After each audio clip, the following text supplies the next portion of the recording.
Rumah di ujung jalan. Keluarga Rahman baru saja pindah ke rumah baru di sebuah desa kecil di pinggiran kota.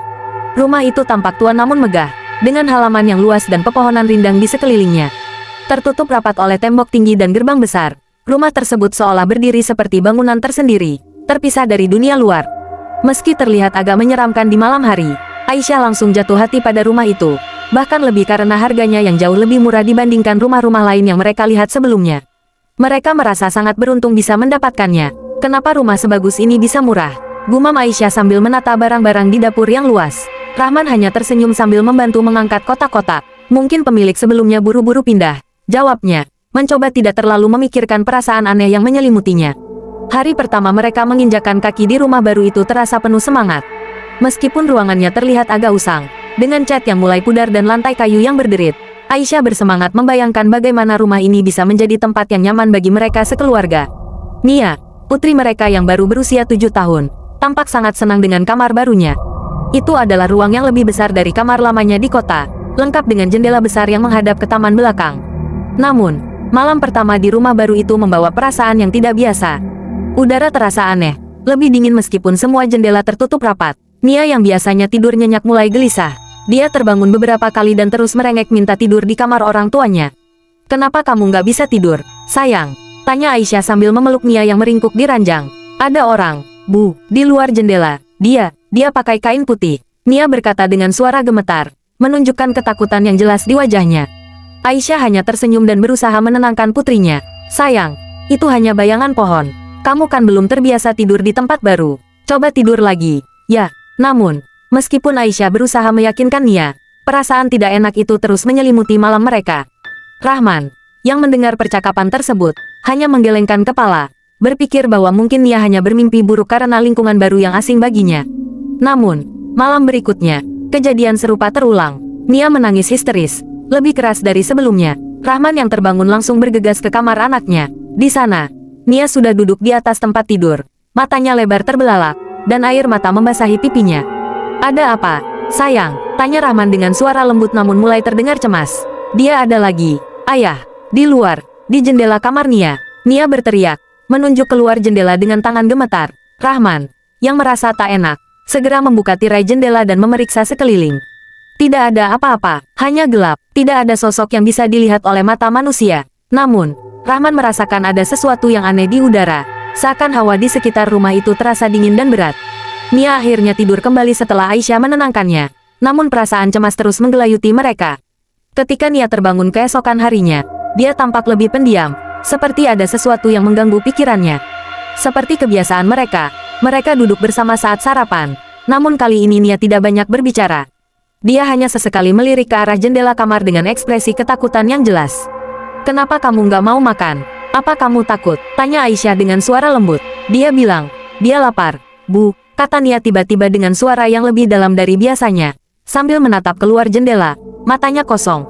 Aisyah terdiam, kalimat itu sangat aneh. "Apa maksudmu, Nia?" tanya Aisyah dengan khawatir. "Pocong itu lapar, Bu," jawab Nia dengan tenang. Tetapi matanya masih menatap kosong keluar jendela. Aisyah merasa darahnya berdesir dingin. Pocong, ini bukanlah hal yang biasa didengar dari anak seusia Nia. Rahman yang mendengar percakapan itu langsung merasa cemas. Dia mencoba untuk menyelidiki lebih lanjut tentang rumah itu. Mengapa rumah sebesar ini harganya bisa begitu murah? Apakah ada yang tidak beres? Rahman mulai bertanya kepada beberapa tetangga, tetapi kebanyakan orang hanya menghindari pertanyaan itu. Beberapa tetangga yang lebih tua hanya menggelengkan kepala dan berbisik bahwa rumah itu memang terkenal dengan kisah-kisah misteriusnya.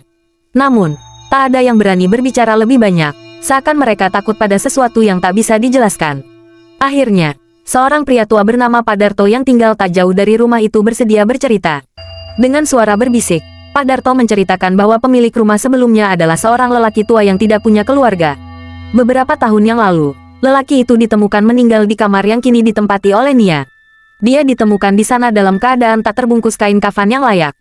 Katanya, ada yang tidak beres dengan kematiannya, kata Pak Darto. Rumor yang beredar menyebutkan bahwa lelaki tua itu meninggal dalam keadaan kesulitan, terjebak di rumah sendirian tanpa bantuan, dan karena keluarganya yang jauh, mereka tidak mengurus pemakamannya dengan benar. Jenazahnya ditemukan dalam keadaan mengenaskan, seolah-olah seseorang berusaha membungkus tubuhnya dengan kain kafan yang sudah rusak dan robek.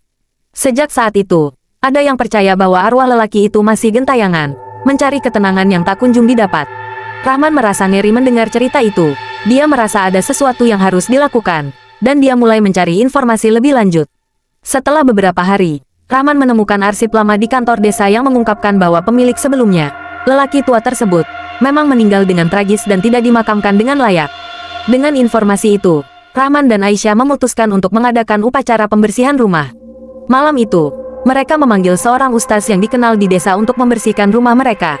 Ustaz itu tiba dengan membawa beberapa alat doa dan perlengkapan lainnya. Begitu dia mulai membaca doa-doa, udara di dalam rumah berubah menjadi lebih berat, seakan ada sesuatu yang menekan setiap sudut ruangan.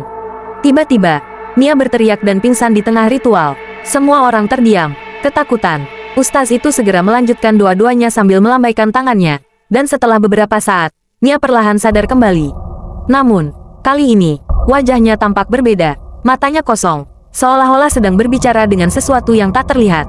Dia bilang, "Terima kasih, akhirnya aku bisa pulang," kata Nia dengan suara yang lebih dalam dan serak, bukan suara anak kecil biasa.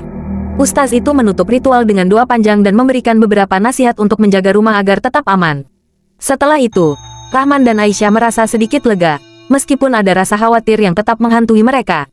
Keesokan harinya, Rahman memutuskan untuk mencari makam pemilik sebelumnya. Dengan bantuan beberapa warga, mereka menemukan lokasi pemakaman yang terlupakan. Kuburannya rusak dan tak terawat, bahkan sudah tertutup semak belukar. Dengan bantuan ustaz dan warga setempat, mereka merapikan makam tersebut dan mengadakan doa selamatan, berharap roh pemilik rumah itu bisa tenang. Sejak prosesi itu, malam pertama mereka kembali ke rumah terasa berbeda. Udara di sekitar rumah terasa lebih ringan. Nia tidur nyenyak tanpa gangguan, dan Rahman merasa lebih damai. Namun, setiap malam, sebelum tidur, dia selalu memeriksa jendela kamar Nia, memastikan tidak ada bayangan lain yang mengintip dari luar. Suatu malam, saat Rahman memeriksa jendela, dia melihat sesuatu yang membuatnya terdiam. Di kaca jendela, ada bekas tangan yang samar dan basah, seolah baru saja seseorang menyentuhnya dengan lembut. Namun, Rahman tidak merasa takut lagi. Dia hanya berdoa, berharap arwah yang telah mendapatkan kedamaian itu akan terus terjaga di sana. Mereka tak lagi mendengar tangisan Nia atau melihat bayangan pocong di jendela. Meskipun ada rasa aneh yang tak bisa mereka ungkapkan, rumah itu akhirnya terasa seperti rumah mereka yang sebenarnya.